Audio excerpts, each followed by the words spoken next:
Good evening दोस्तों and welcome to knowledge with Anirudh. कैसे आप सभी लोग। और आज का हमारा टॉपिक है रेसिप्रोकल सिस्टम। आज के लेक्चर में पढ़ने वाले हम लोग रेसिप्रोकल सिस्टम या व्युत्क्रम पद्धति किसकी, सदिशों की, है ना। वेक्टर्स की जो रेसिप्रोकल सिस्टम होता है या व्युत्क्रम पद्धति होती है उसको समझना ज़रूरी है, क्योंकि आने वाले जितने भी क्वेश्चन या एग्जाम्पल रहेंगे उसमें आपको कुछ नया नहीं लगे कि ये कहाँ से हम लोग क्या अजूबा कर रहे हैं। तो हर कंसेप्ट क्लियर होना चाहिए। बहुत बड़ी बात नहीं है, छोटी सी बातें हैं, लेकिन आपको जानना ज़रूरी है। ठीक है, तो जितने भी चैनल पर अभी पहली बार स्टूडेंट नए देख रहे हैं या पहली बार इस चैनल को देख रहे हैं, क्या बोल रहे हैं मैं समझ में नहीं आ रहा मुझे। इस चैनल पर जितने भी लोग पहली बार आए हैं वो चैनल को पहली बार सब्सक्राइब कर लें, ताकि आने वाले जितने भी लेक्चर्स हैं उनका नोटिफिकेशन आपको मिल सके। और बीएससी फर्स्ट ईयर का जो प्लेलिस्ट है उसमें आप लोग सारे चैप्टर वाइज चैप्टर और सारा कंटेंट्स आपको यहाँ वहाँ नहीं देखना पड़ेगा, आप एक ही लेक्चर में सब कुछ देख सकते हैं। मैं बार बार हर लेक्चर में इसलिए कहता हूँ कि हो सकता है कोई लेक्चर इस लेक्चर कोई नए स्टूडेंट देख रहा हो, इससे पहले वाले नहीं देखे होंगे, तो उनको जानकारी मिल सके कि इससे पहले भी कुछ लेक्चर्स हैं जिनमें उनको ज़रूरी कंटेंट्स है। ठीक है, तो बीएससी फर्स्ट ईयर का सारा कंटेंट्स मेरा प्रयास है कि उसमें हो जाएगा, तो सब्सक्राइब कर लें ताकि आपको काम में आ सके ये लेक्चर्स। ठीक है, तो रेसिप्रोकल सिस्टम है वेक्टर्स का। तो सपोज हमारे पास 3 वेक्टर हैं, वेक्टर ए बी सी। ठीक, तो इससे पहले वाले लेक्चर्स में हम लोगों ने ट्रिपल प्रोडक्ट, ठीक है ना, scalar triple product, vector triple product और 4 वेक्टर का स्केलर प्रोडक्ट, 4 वेक्टर का वेक्टर प्रोडक्ट, ये सब कुछ पढ़ चुके हैं। आज केवल इसका रेसिप्रोकल पढ़ेंगे। तो वेक्टर ए है सपोज, तो वेक्टर ए का रेसिप्रोकल क्या होगा, वेक्टर ए डिस, जिससे डिनोट करेंगे। अच्छा, रेसिप्रोकल या व्युत्क्रम क्या होता है, सपोज ए है तो इसका जस्ट अपोजिट उल्टा क्या हो, ए का रेसिप्रोकल क्या होगा ए। अच्छा, ए को तो ए इनवर्स लिखेंगे तो ये इसका रेसिप्रोकल हुआ, सही, ठीक है ना। तो इसी प्रकार वेक्टर ए का रेसिप्रोकल को कैसे रिप्रेजेंट करेंगे, वेक्टर ए डैश। और वेक्टर ए डैश की जो वेक्टर ए डैश किसके इक्वल होता है, vector B cross C upon vector A B C. अच्छा, ये क्या होता है, इसको हम लोग वेक्टर ट्रिपल प्रोडक्ट में पढ़ चुके हैं। वेक्टर ये है ना, ये आप जानते हैं, तो इसको हम लोग ऐसा लिख सकते हैं, तीनों में कॉमन है। यहाँ पर आपको कैसे याद रहेगा कि वेक्टर ए का जो रेसिप्रोकल है वेक्टर ए डैश, तो उसका फॉर्मूला क्या होता है या उसका वो किसके इक्वल होता है, तो उसमें से बस ए को गायब कर दीजिए। यहाँ पर क्या है, vector B cross vector C, vector A नहीं है और ए का ही पूछ रहे हैं आपसे, वेक्टर ए का रेसिप्रोकल नहीं है तो वेक्टर ए ही नहीं रहेगा, बस ऊपर बाकी सब रहेंगे और नीचे वेक्टर ए बी सी।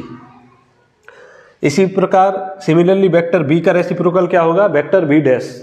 ठीक, और वेक्टर बी डैश किसके इक्वल रहेगा, बस इसमें वेक्टर बी नहीं है, vector C cross vector A upon vector A B C. Okay, now vector C का रेसिप्रोकल क्या होगा, वेक्टर सी डैश। उसमें क्या रहेगा, बस सी नहीं रहेगा। ठीक है, तो वेक्टर ए वेक्टर बी। अच्छा, ये जो रहते हैं इनको लिखने का तरीका क्या रहता है, ये साइक्लिक ऑर्डर में होते हैं, चक्रीय क्रम में होते हैं। ठीक है ना, ऐसे भी नहीं कि आपने पहले सी लिख दिया फिर बी लिख दिया, जो मन करे वो लिख दो, ऐसा नहीं है कि आपसे बोला जाए वेक्टर ए पूछ रहे तो बस वेक्टर ए नहीं है तो आप पहले बी भी लिख सकते सी भी लिख सकते, नहीं, साइक्लिक ऑर्डर में लिखते हैं। जैसे बी सी, तो बी का क्या रहेगा फिर, तो सी पर इसका एंड हुआ तो फिर बी का सी से स्टार्ट होगा, सी के बाद क्या आता है, ए आता, फिर ए पर इसका एंड हुआ तो ए से स्टार्ट होगा सी का, ए बी, ऐसे याद हो जाते हैं। ठीक है, तो आपको इसकी कम से कम जानकारी होना चाहिए ये रेसिप्रोकल सिस्टम या व्युत्क्रम पद्धति क्या होती है, वेक्टर ए बी सी को किस टाइप से लिख सकते हैं। ठीक है, तो इस टाइप से आप लिख सकते हैं। आई होप आपको समझ में आया होगा। अब हम कुछ पढ़ने वाले हैं प्रॉपर्टीज रेसिप्रोकल सिस्टम या व्युत्क्रम पद्धति के। ठीक है, तो उसमें आपको सारे कंसेप्ट क्लियर हो जाएंगे। देन नेक्स्ट लेक्चर में हम लोग 1-2 एग्जाम्पल और करेंगे ताकि आपके सारे कंसेप्ट और जितने भी बचे होंगे वो क्लियर हो जाएंगे। ठीक है, फिर इसके बाद ये चैप्टर फिनिश हो जाएगा। नेक्स्ट चैप्टर पढ़ेंगे हम लोग वेक्टर डिफरेंशिएशन। ठीक, आई होप इस लेक्चर में जितने भी डाउट करने वाली चीज़ें थी वो मैंने क्लियर करने का प्रयास किया है और आप लोगों की भी हो गई होगी। ठीक है, तो समझते हैं। ओके, तो अब पढ़ने वाले properties of reciprocal system of vectors. सदिशों की व्युत्क्रम पद्धति के कुछ गुण होते हैं, प्रॉपर्टीज होती हैं, उनको समझ लेते हैं। फर्स्ट प्रॉपर्टी है वेक्टर ए और उसका जो व्युत्क्रम है रेसिप्रोकल है, क्या, वेक्टर ए डैश, वो किसके इक्वल होता है, उसकी वैल्यू क्या होती है, 1 होती है। सिमिलरली वेक्टर बी डॉट उसका रेसिप्रोकल क्या, वेक्टर बी डैश, उसकी प्रॉपर्टीज क्या, वो किसके इक्वल होता है, उसकी वैल्यू क्या होती है, 1 होती है।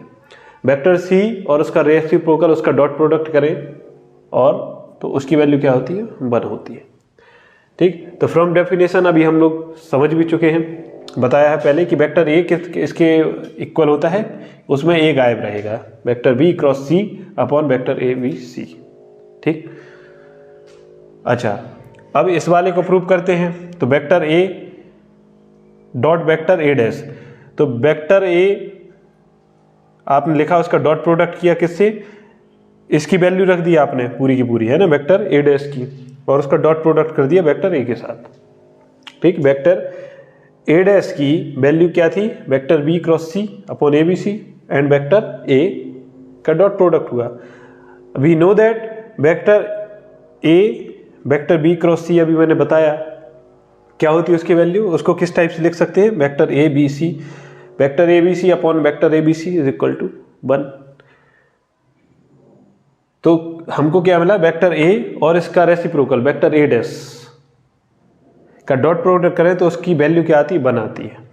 ठीक, तो similarly vector B cross B dot vector B dash की वैल्यू भी 1, वेक्टर सी और vector C dash, it means vector C का जो रेसिप्रोकल है सी डैश, उसकी वैल्यू 1। ठीक, तो आपके पास वेक्टर ए बी सी रहेंगे तो आपको जानकारी होनी चाहिए कि उसका रेसिप्रोकल वेक्टर और उसका रेसिप्रोकल, वेक्टर ए और वेक्टर ए का रेसिप्रोकल, या वेक्टर बी है या उसका रेसिप्रोकल, या वेक्टर सी है या उसका रेसिप्रोकल क्या होना चाहिए, उसका डॉट प्रोडक्ट करें तो उसकी वैल्यू क्या होती है, 1 होती है। ठीक, समझ में। सेकंड प्रॉपर्टीज है कि सपोज वेक्टर ए है हमारा, वेक्टर ए का डॉट प्रोडक्ट करें या आदेश गुणन करें किसके साथ, किसी दूसरे वेक्टर वेक्टर बी के रेसिप्रोकल के साथ या व्युत्क्रम के साथ। अभी क्या किया था, वेक्टर ए का किया था वेक्टर ए के ही रेसिप्रोकल से, तो क्या मिली थी वैल्यू 1।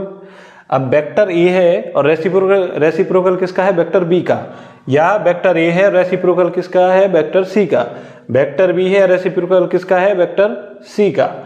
तो ऐसे ही तो इन सब की वैल्यू जो आती है वो 0 आती है। इसको प्रूव कर लेते हैं।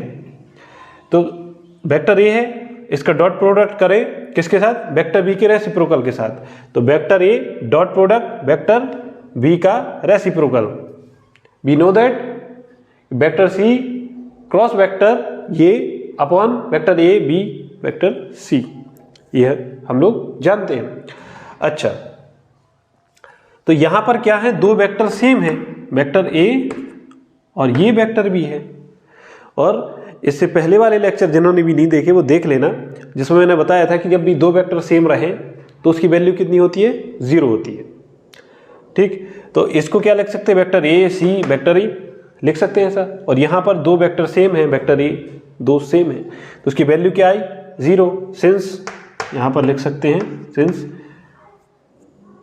Vector A C vector A is equal to 0 या 0, तो इसकी वैल्यू 0 आई। सिमिलरली जब वेक्टर ए का डॉट प्रोडक्ट या आदेश गुणन किया वेक्टर बी के रेसिप्रोकल के साथ, तो उसकी वैल्यू क्या आई, 0 आई या 0 आई। तो इस प्रकार similarly vector A dot product करेंगे वेक्टर बी के रेसिप्रोकल के साथ, या वेक्टर ए डॉट प्रोडक्ट करेंगे वेक्टर सी के रेसिप्रोकल के साथ, वेक्टर बी या डॉट प्रोडक्ट करेंगे वेक्टर सी के रेसिप्रोकल के साथ, या वेक्टर सी डॉट प्रोडक्ट करेंगे वेक्टर सी के रेसिप्रोकल के साथ, या वेक्टर सी डॉट प्रोडक्ट करेंगे वेक्टर बी के रेसिप्रोकल के साथ। सबकी वैल्यू क्या आएगी, 0 आएगी, 0 आएगी। ये आपको जानकारी होना चाहिए। ठीक, तो क्यों हुई ये मैंने आपको बता दिया। ये कौन सी प्रॉपर्टी है, सेकंड प्रॉपर्टी है। अभी थर्ड प्रॉपर्टी, फोर्थ प्रॉपर्टी जो इंपॉर्टेंट है वो मैं अभी डिस्कस कर लेते हैं। नेक्स्ट लेक्चर में हम लोग 1-2 एग्जांपल करेंगे। Then next chapter fourth property क्या है, the reciprocal of vector A B C is vector A vector B vector C. अभी हम लोगों ने क्या जाना कि वेक्टर ए है सपोज, तो इसका रेसिप्रोकल क्या होता है अपॉन वेक्टर, ठीक। अच्छा हाँ ये सॉरी, वेक्टर ए का रेसिप्रोकल को क्या लिख सकते हैं 1 अपॉन वेक्टर ए, ठीक। तो जब ये 1 अपॉन वेक्टर ए है तो इसका वैल्यू क्या होगा वेक्टर ए और इसका रेसिप्रोकल 1, ये भी हम लोग समझ चुके हैं, ठीक। तो सिमिलरली पूरा का पूरा वेक्टर ए मतलब इसका वैल्यू क्या होता है vector A dot vector B cross vector C, ये होता है, ठीक। इसको मतलब इस टाइप से लिख सकते हैं। सिमिलरली इसके वेक्टर को भी क्या लिख सकते हैं vector A dash dot product करेंगे वेक्टर बी के डैश प्रोडक्ट के रेसिप्रोकल के साथ एंड वेक्टर सी के रेसिप्रोकल के साथ, ठीक है ना। तो इसको इस टाइप से लिख सकते हैं और इसको इस टाइप से लिख सकते हैं, ठीक। यही समझने वाली बात है कि ये कह रहे हैं कि वेक्टर ए बी सी का जो रेसिप्रोकल होता है वो vector A dash B dash C dash होता है, ठीक। जैसे कि वेक्टर ए डैश का रेसिप्रोकल क्या होता है वेक्टर ए का रेसिप्रोकल क्या होता है वेक्टर ए डैश, है ना। इसी प्रकार वेक्टर ए बी सी का रेसिप्रोकल क्या होता है vector A dash B dash C dash, ये हमको प्रूव करना है, ठीक।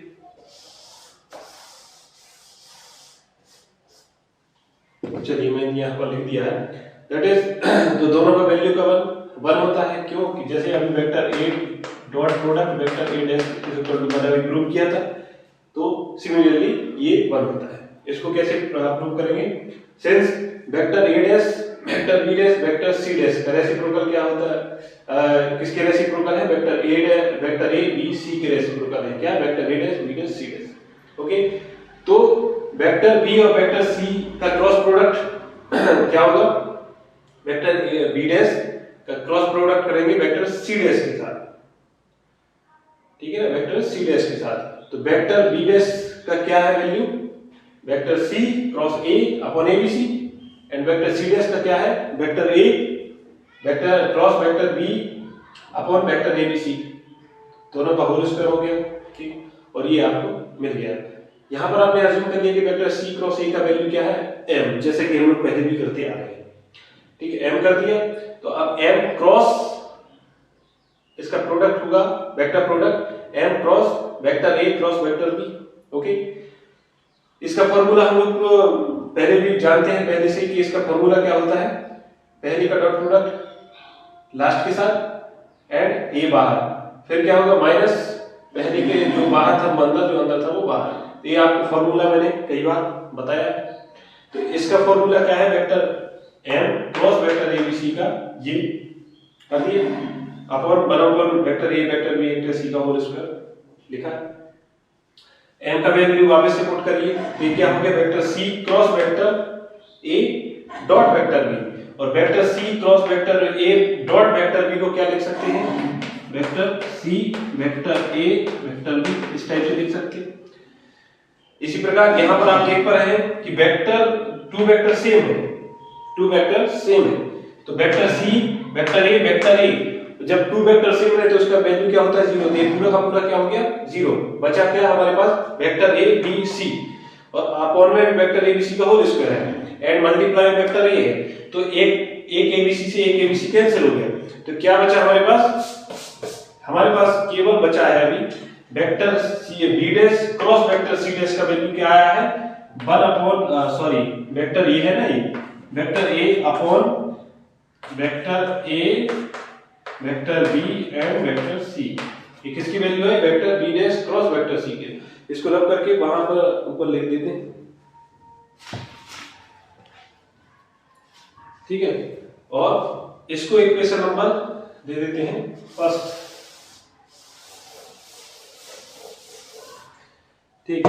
तो ये क्या आया हमारे पास vector B dash cross vector C dash का वैल्यू क्या है vector A upon vector A B C, ठीक। इसको इक्वेशन नंबर फर्स्ट दे दीजिए। अब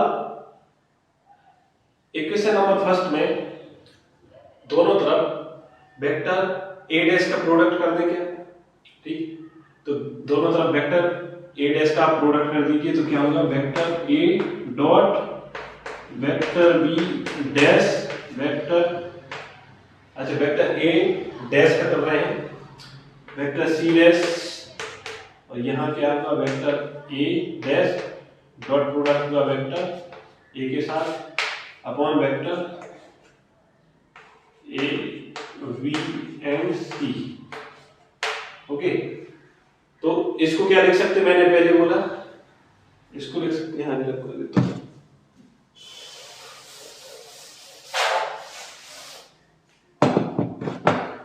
इसको vector A dash vector B dash vector C dash लिख सकते हैं। इसका वैल्यू क्या है 1, ऑलरेडी प्रूव कर चुके। क्या बचा, vector A vector B vector C. यही चीज हमको प्रूव करनी थी कि वेक्टर ए बी सी का रेसिप्रोकल क्या होता है, vector A dash vector B dash vector C dash, है ना।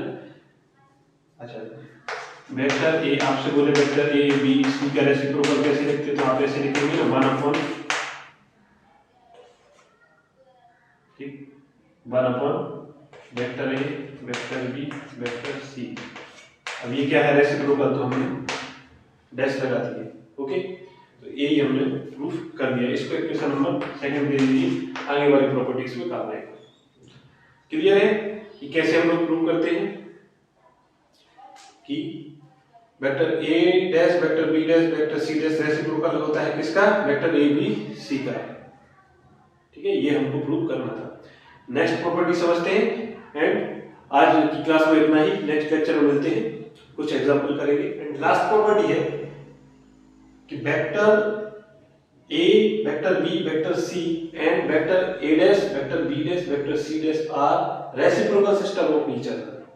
ठीक है, मतलब क्या है, निकाय वेक्टर ए बी सी और vector A dash vector B dash vector C dash का व्युत्क्रम निकाय होता है एक दूसरे। ठीक, ये है मतलब क्या है कि इससे पहले हम लोगों ने जो पढ़ा था वो क्या पढ़ा था कि वेक्टर ए है, इसका रेसिप्रोकल क्या है, वेक्टर ए डैश। ठीक, और उसका क्या पढ़ा था, उसका जो आपने डेफिनेशन पढ़ा था वो होता vector B cross vector C upon A B C. ये हम लोगों ने पढ़ा था। Similarly vector B dash vector C dash. और यहाँ क्या है, वेक्टर, यहाँ वेक्टर इसका रेसिप्रोकल है। ठीक है, वेक्टर ए का रेसिप्रोकल। यहाँ क्या है, वेक्टर ए और वेक्टर, इसका डेफिनेशन क्या बोला कि वेक्टर ए है जो वो किसके इक्वल होता है, वेक्टर बी का रेसिप्रोकल क्रॉस वेक्टर सी का रेसिप्रोकल अपॉन यहाँ पर वेक्टर ए बी सी है और यहाँ पर क्या है, वेक्टर ए बी सी का रेसिप्रोकल या व्युत्क्रम। Similarly vector B vector C. तो ये कैसे आया, ये अभी इससे पहले पहली वाला जो प्रॉपर्टी था उसमें हम लोगों ने अच्छे समझा था कि ये आया था जो फर्स्ट इक्वेशन था, फर्स्ट सेकंड इक्वेशन। यहां से आप एबीसी क्या हो सकता है, फर्स्ट इक्वेशन से vector A vector B vector C, इसका क्या, इसको क्या लिख सकते हैं, vector A upon vector B dash cross vector C dash, ये लिख सकते हैं। और यहां से एबीसी को क्या लिख सकते हैं, vector A vector B vector C. ये थर्ड प्रॉपर्टी में हम लोग समझ चुके हैं। यहां से क्या आ गया, यहाँ का value vector A dash vector B dash and vector C dash, ये हो सकता है। अब ये दोनों इक्वल है तो ए और ए दोनों भी इक्वल हो जाएंगे। ठीक है, तो क्या हो गया, vector A upon vector B dash, okay, cross vector C dash, और ये क्या है 1 upon vector A dash B dash and C dash. तो यहां से हम लोग वेक्टर ए की वैल्यू क्या आ गई, यहां पर चला जाएगा, क्या है, vector B dash cross vector C dash upon vector A dash B dash C dash. तो ये ऐसे आता है vector A. Similarly vector B आ जाएगा एंड वेक्टर सी आ जाएगा। ठीक है, आई होप आपको ये क्लास में जो कुछ हम लोगों ने आज समझा ये अच्छे समझ आया होगा। ठीक है, रेसिप्रोकल सिस्टम समझा, कुछ प्रॉपर्टी समझी है। ठीक, तो इनको एक बार और आप बार बार रिवाइज करके वीडियो में जहां भी आपको समझ नहीं आ रहा है एक दो बार आप देखेंगे तो कंसेप्ट क्लियर हो जाएंगे कि कैसे हुआ, क्यों हुआ। हालांकि सब कुछ बुक में है, बस मैंने बुक का आपको एक्सप्लेन कर दिया है। ठीक, नेक्स्ट लेक्चर में कुछ एग्जाम्पल देख के एंड इस चैप्टर को फिनिश कर देंगे। आज की क्लास में इतना ही। Thank you class.